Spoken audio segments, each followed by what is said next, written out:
The story you are about to hear is true. Only the names have been changed to protect the innocent. Dragnet.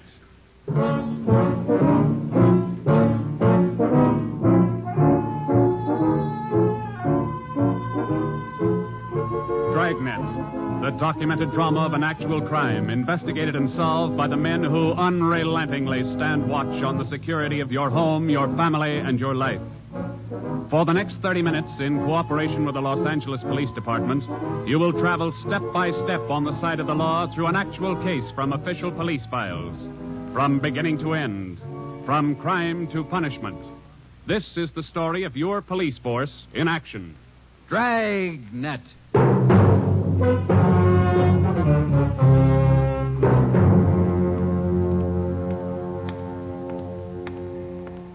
It was Tuesday, March 25th. It was cold in Los Angeles.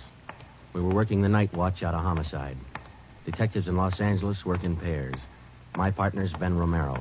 He's a sergeant, so am I. My name's Friday. The boss is Ed Backstrand, chief of detectives. I was on the way back from the record bureau, and it was 13 minutes past 11 when I got to room 42. Homicide. That's a hot shot. Somebody grab it. I got it, Ed. At 1245 East O'Haney Street, 1, 2, 4, 2 5. officers shot. At 1245 East O'Haney Street, O'Haney Street. 2 officers. Shot. What have you got, Friday? Read it. 2 officers shot. Where's Romero? Right here, Skipper. Okay, you've got one to roll on. Get going.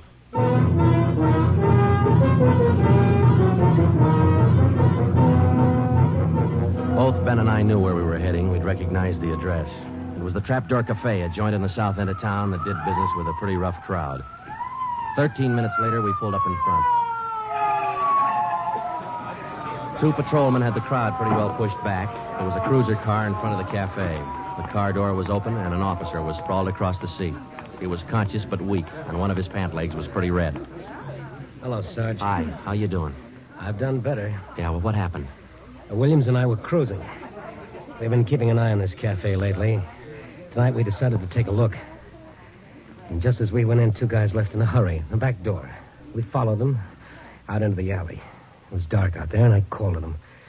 I said, "Hey, fellas, just a minute, I want to talk to you." They stopped? I'll see. One of them whirled. He had a gun in his left hand. He shot both of us. Left hand, huh? Williams went down and out. I went down, but I took a shot at them. No effect. And I started crawling out here to the car so I could call in. You started crawling? Yeah. Wait a minute, Emerson. Weren't there any people around by that time? Yeah, quite a few ran out after the shots. You mean nobody would help you to the car? That's right. Did you get a good look at either of the gunmen? Well, one of them was tall. I think he was a redhead. There was something funny about his nose. That's all I saw. It's too dark out there. Williams was closer. I think he got a good look. Joe, the other officer, Williams. He's in pretty bad shape. Is he breathing? He's still alive, Emerson. I don't know how much time he's got. Ambulance? On the way. Okay, let's round up all the men who are in the cafe. We're taking them in.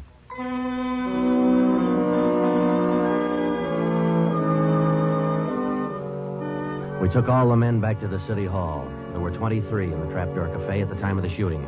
We questioned all of them. One of them said there had been a redhead in the place, but he couldn't describe him. Ben and I left the interrogation room, and we went back to the squad room. Friday, Romero.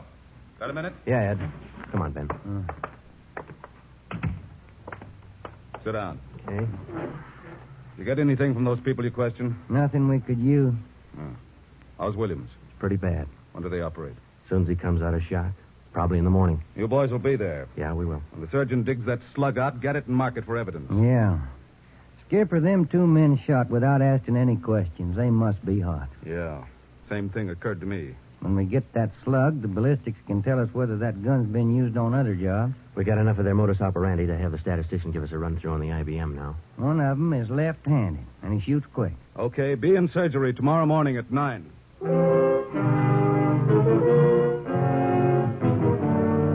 Neither Ben or I said much on the way home, but we were both thinking the same thing.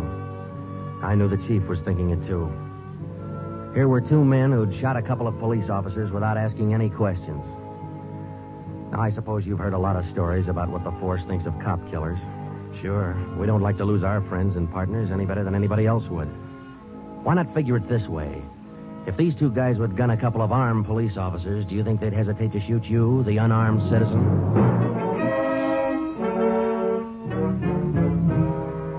The next morning at 9 o'clock, Ben and I had scrubbed up and we were in surgery.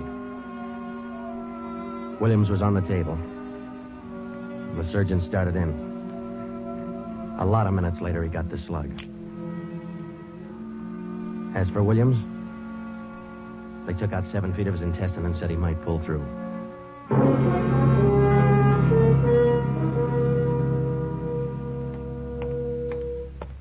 Joe, here's a report from ballistics. The slug they took out of Williams come from a .44 Smith & Wesson. The same gun was used in a liquor store killing about a month ago. You call the statistician? Yeah, She's running all the cards on previous shooting through the IBM machine. She ought to be through about now. Let's take a look. Okay, come on. Hi, Helen. Just a second. Okay.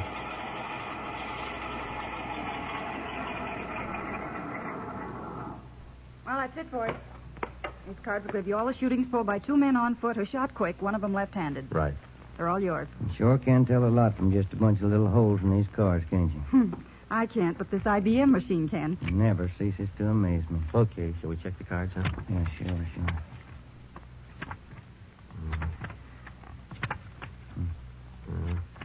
Wait a minute, Ben. Here we are.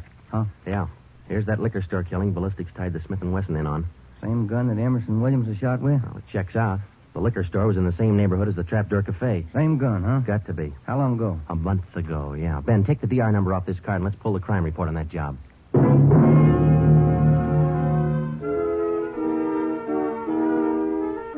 We pulled the crime report out of the files. It said that there was only one witness to that liquor store killing a month ago. That witness was a woman.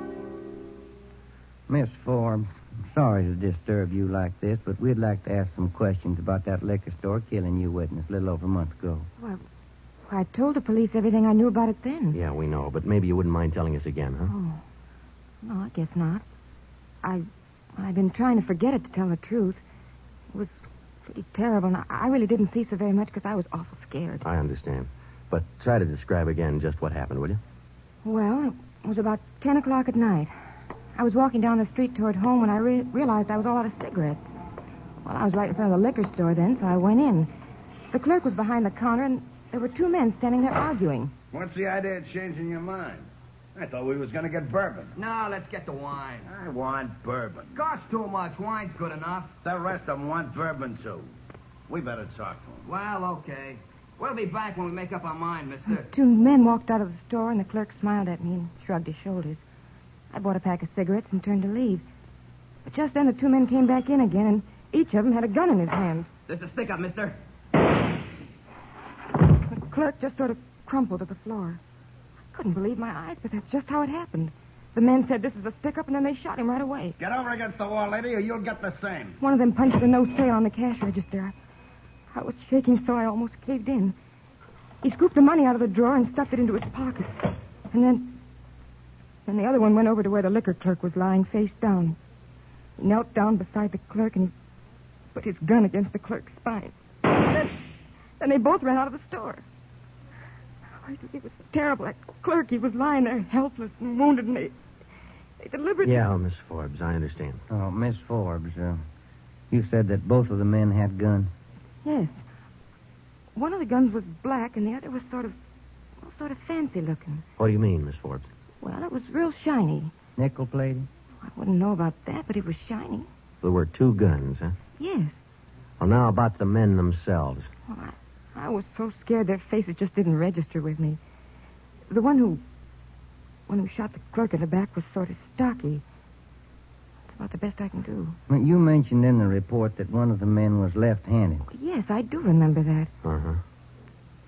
Look, Miss Forbes, this is very important to us. One of the men was a redhead? Redhead? Why, no, I didn't see any redhead.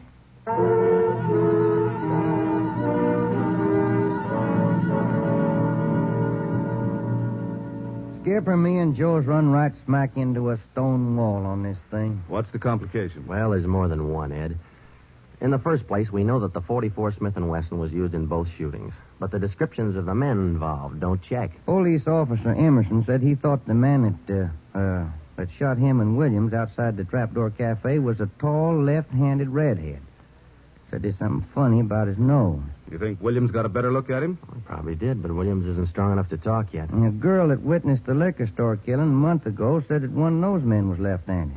But she said neither of them was a redhead. And on top of all that, now we've got 2 guns to worry about. The girl mentioned 2 guns, so we checked the autopsy report on that liquor clerk. And, Ed, the bullet that actually killed him came from a .32-20, not a .44 Smith & Wesson. That fact didn't get any publicity at the time, did it? No, it didn't. Okay. We won't give it any publicity now either. With a lot on, it's just the .44 Smith & Wesson we're after. Because if whoever owns the .32-20 finds out it's hot, we'll never get it. Anything else? Well, we sent teletypes to all outlying stations in neighboring cities. Told them if they get any red-headed suspects, no matter what charge they got them on, to hold them for questioning. Yeah. Now, how about this .32-20, the actual murder weapon? Any leads on it? We've got one, Ed. We've been checking the records, and we discovered that 4 hours after the liquor store killing, a taxi driver in the neighborhood was shot and robbed. Slug was pretty well mashed, but there was enough to tell it was from a .32-20. So we're going over to question the taxi driver now. Good. Well, I think you boys are on the right trail. So far, what we've got is mostly unrelated facts, but sooner or later, those facts have all got to tie in at some point along the line. Find that point. Yeah,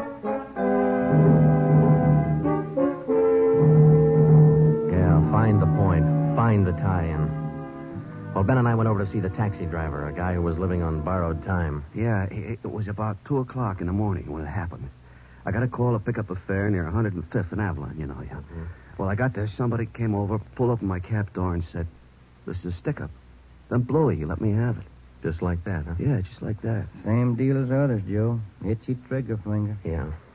Did you get any kind of a look at the fella? Look, no, it's too dark. Uh-huh. Hey, according to the report, you got shot in the chest. Yeah, that's right. Oh, you're maybe wondering how come I'm still alive, huh? I'll tell you, pal, it's like something you'd see in a bad movie, you know? I'm carrying a few silver dollars with me, 9 of them to be exact. So I decided to stick them in my breast pocket. Well, mister, that just saved my life. The slug hit them silver dollars. It's one for the book, huh? Yeah, you said it. Well, thanks very much. Say, incidentally, we had a little trouble finding you today. You weren't at the stand you operated out of last month. Oh, look, I'm not only not at my usual stand, I'm not driving a hack no more. Oh? Look, after what happened, are you kidding? No, I don't want to push my luck any further than it's been pushed. Yeah, I figure I had it, you know?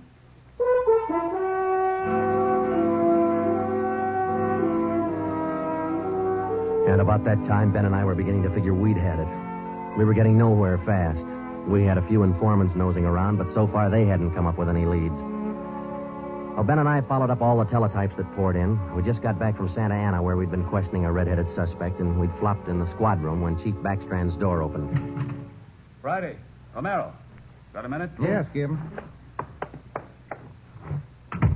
Any luck with the Santa Ana redheads? No, none at all. I guess you haven't heard the latest. We just now got back in town, Skipper. Early this morning, another cab driver got shot. What? Yeah.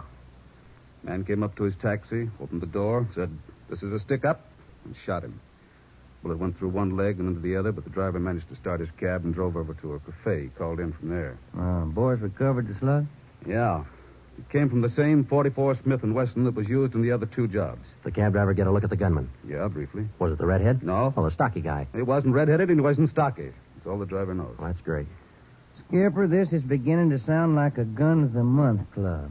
You reckon somebody's renting them guns out? Well, they're passing the guns around all right, but I think they're working together. The way they operate indicates that. Yeah, the trigger-happy routine. Killing is apparently more than a business to them. It's pleasure, too. That's why we've got to get to them fast. Come over here. All right. Come on, Ben. Here. Take a look at this map. Uh-huh. Here's the Trapdoor Cafe, and over here's the liquor store. And down here is where the first cab driver got shot. Mm-hmm. Right here's where the second one got it. All of the shootings have taken place within an area of 10 square blocks. Okay. Tonight we're going to throw a blockade around that whole area. Good. It'll go into effect at 10 p.m. At 9:45 p.m., cars and officers started drifting into the area by 2s and 3s. And at 10, when Backstrand, Ben, and I arrived, the whole area was sewed up tighter than a tick. It's now code 3. Davis? All set? All set. We got a primary line and a secondary line. If anyone tries to make a break, we'll pick them up in the secondary. Okay. Friday and Romero here will cruise around the area with me. Go to work, men. Every car in the area was shaken down. The same process was also followed on all persons on foot. The blockade went on all night. By the end of that time, we'd brought in 217 suspects. 26 of them were redheads. What's your name? Henry Wagner. Where do you work? Lumberyard. Which one? First star. What time did you get through work last night? About 6, I guess. What'd you do then? Had some dinner. Where? Harry's Grill. And what? Shot a little pool. Look, I tell you, I ain't done nothing. Now, let's go back to the day before yesterday. Did you work that? And that's the way it went all day long. We shot question after question at them, working them gradually back to the days on which the shootings had taken place. When it was all over, we got 6 men wanted in other cities on various charges. We got quite an assortment of guns and knives. But as far as the shootings were concerned, we got nothing. Well, I guess that's the last of them. Oh, I was running out of questions there at the end. You two boys better go on home and get some sleep. Well, I was kind of figuring on checking back over the reports to see if we might have overlooked something. I said go on home. You two boys have been at it for 32 hours straight. Look at you. You're both so groggy you can hardly stand up. You need sleep. It's 4 p.m. now. Don't come back until 10 p.m.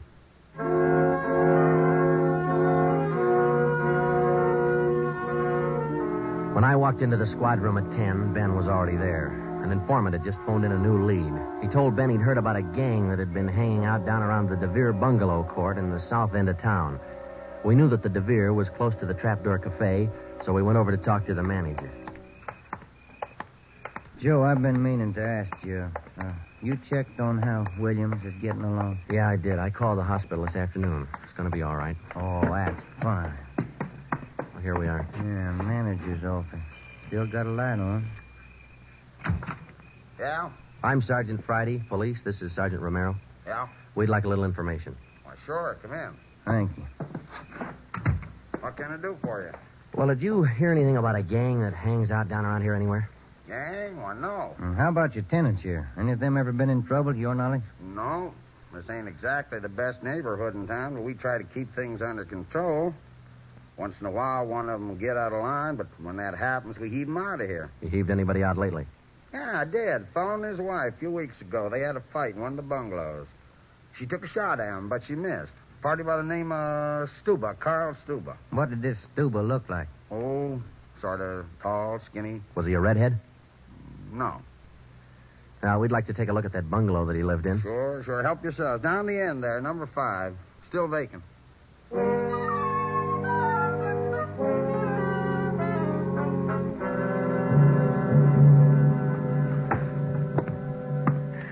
Well, I guess that does it.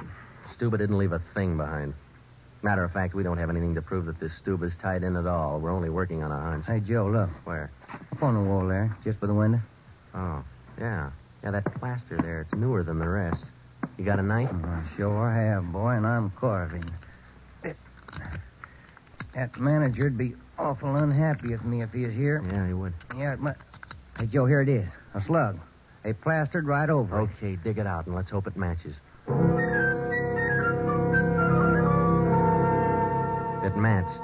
The slug from the wall came from the same .44 Smith & Wesson that had been used in the other shootings. So now we had a name to work on, Carl Stuba. But he'd done a good job of dropping out of sight. Well, the next day, Ben thought he had another lead. I've just been talking to another informant, Joe. He says he heard that there's a fella down in that neighborhood been trying to sell a gun lately. What kind of a gun? Nickel-plated with steer horn handles. Nickel-plated. Well, maybe that's our .44 Smith & Wesson. Maybe. Did the informant know who this man was? Said the feller's name was Alonzo. Yeah. Alonzo who? Just Alonzo. That's all he knew.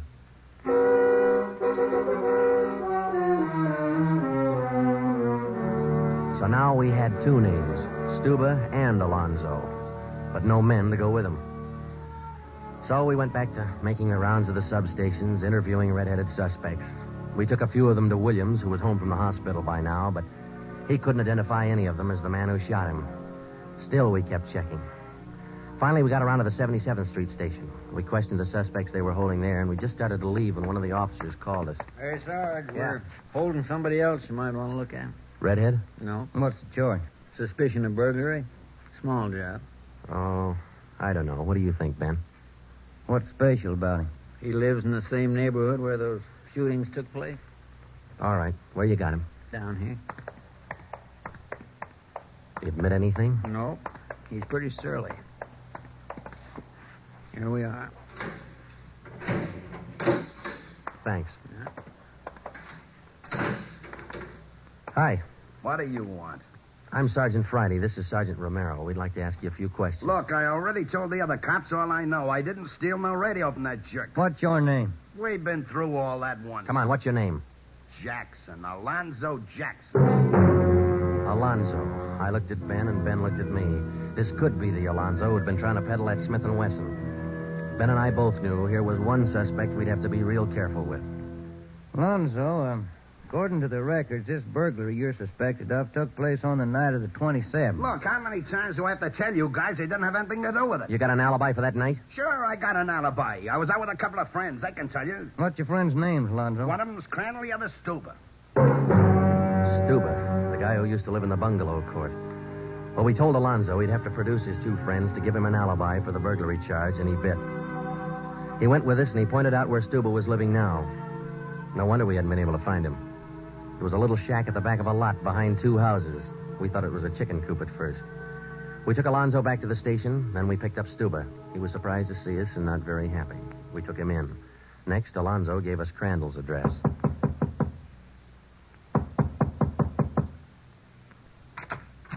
Yeah? Mr. Crandall in? No. Will he be back soon? I don't know. Who are you? Sergeant Friday, Sergeant Romero, police. What do you want with him? Oh, nothing important, lady. We just wanted him as a witness. Oh. Well, I don't know just when he'll be back. Probably an hour or two. Okay, thanks.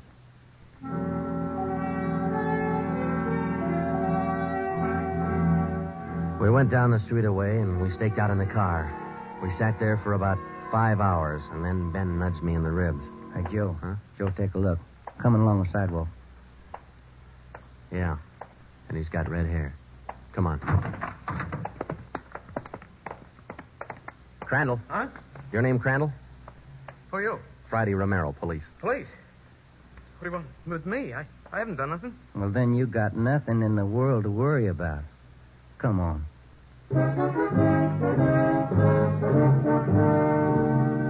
We questioned Crandall for an hour, but he wouldn't give an inch. Denied everything. Then we put him in a car, and we drove over to Officer Williams' house. I left Ben in the living room with Crandall while I went in Williams' bedroom. Hello, Sarge. Hi, Williams. How you doing? A little better, I think. That's fine. Look, we've got another redhead outside. Bring him in. Okay. All right, Crandall, come on in here. Who's in there? Why'd you bring me over here? Come on in here.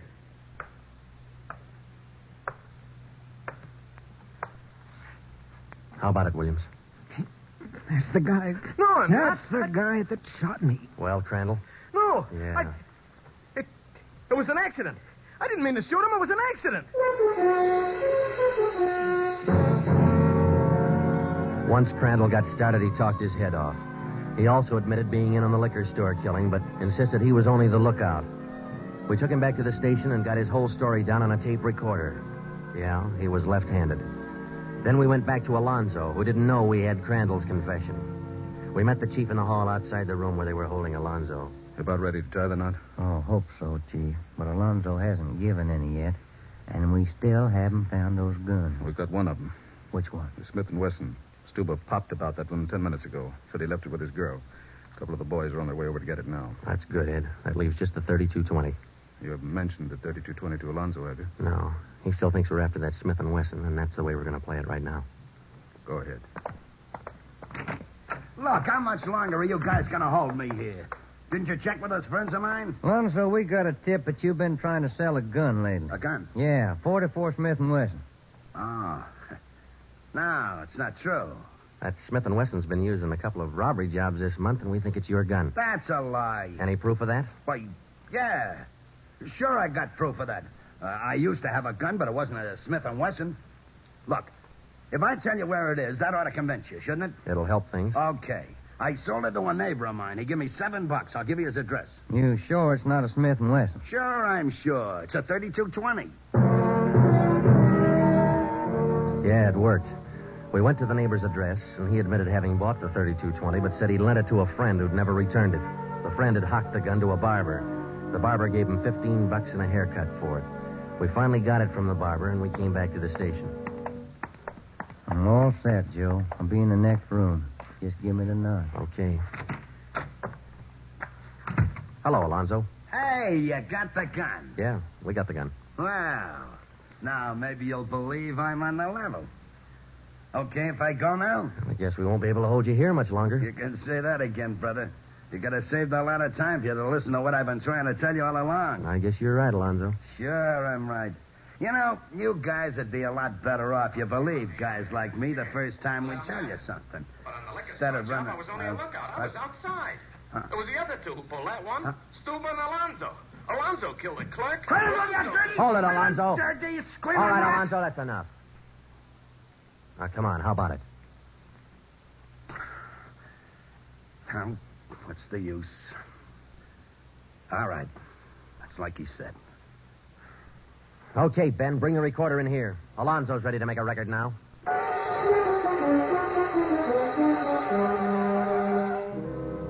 By playing back Crandall's statement that we'd recorded earlier, we got a full confession from Alonzo.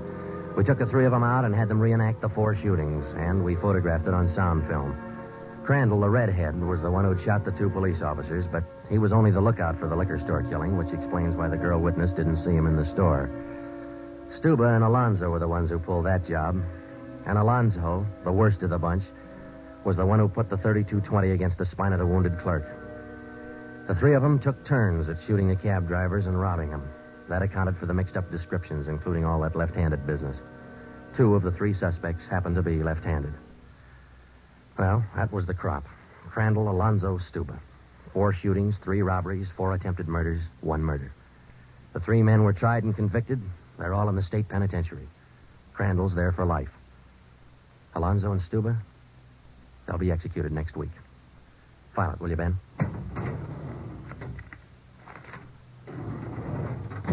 Case closed. Dragnet.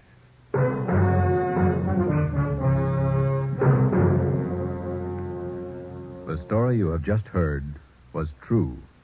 Only the names were changed to protect the innocent.